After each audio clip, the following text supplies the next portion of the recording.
You're watching Truth versus Hype.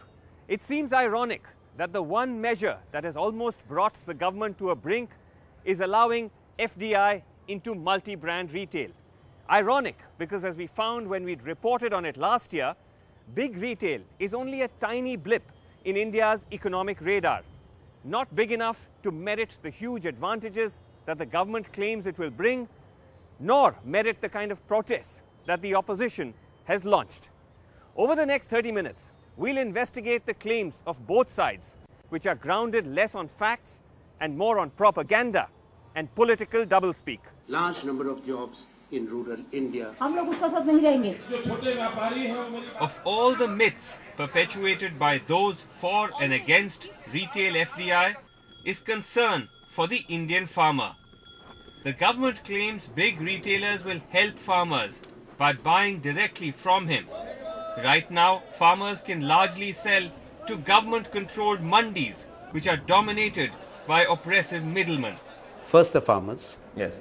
who will get better price for their produce. Create a cold store. And that retailers will create storage and transportation chains, which will add value to farm produce. Their post-harvest losses will be cut down.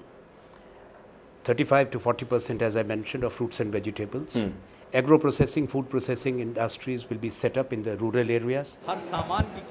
The opposition says that FDI retailers will hurt farmers by enslaving them in contracts. Reforms must reach to the people, the common people. And reforms is not for few individuals. It is for the country, it is for the people of this country. Both arguments smack of double standards.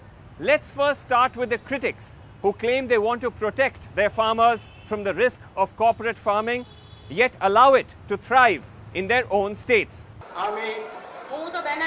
The year Mamata Banerjee came to power, Pepsi sourced 3 times as many potatoes from West Bengal's farmers. The US multinational has been buying potatoes for its Lay's chips for 3 years now. But the change in guard in Bengal made no difference. In fact, procurement went up. Pepsi says the agreements benefit more than 10,000 farmers in 6 districts of Bengal. When asked about this, West Bengal's minister in charge gave contradictory responses. It is a private agreement. If any farmers wants to contact with the Pepsi or other any company, I do not. I have any objection.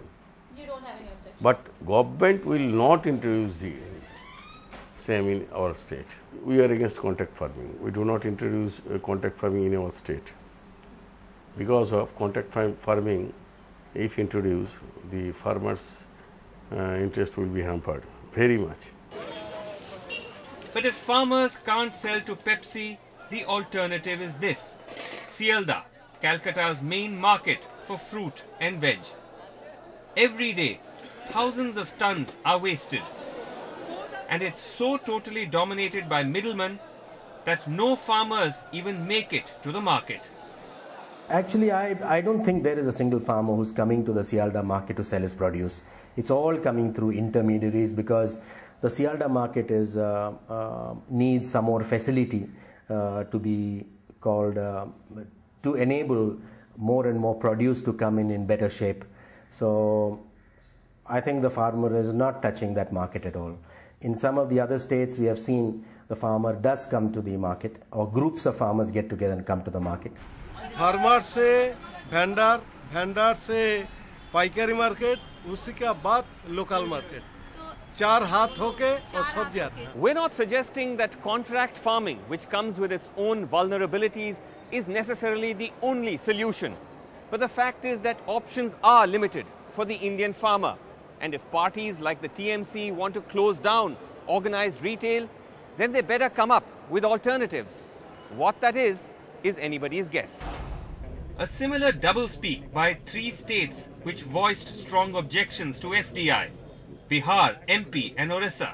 But all 3 states have signed or are about to sign with global consultancy firm Ernst & Young to attract private retailers to their states to buy directly from farmers. India's #1 news app just got even better. Download NDTV's new app. Fully optimized for retina display. Full screen view. Faster response time. And Sudoku. NDTV's new iPad app. Download now.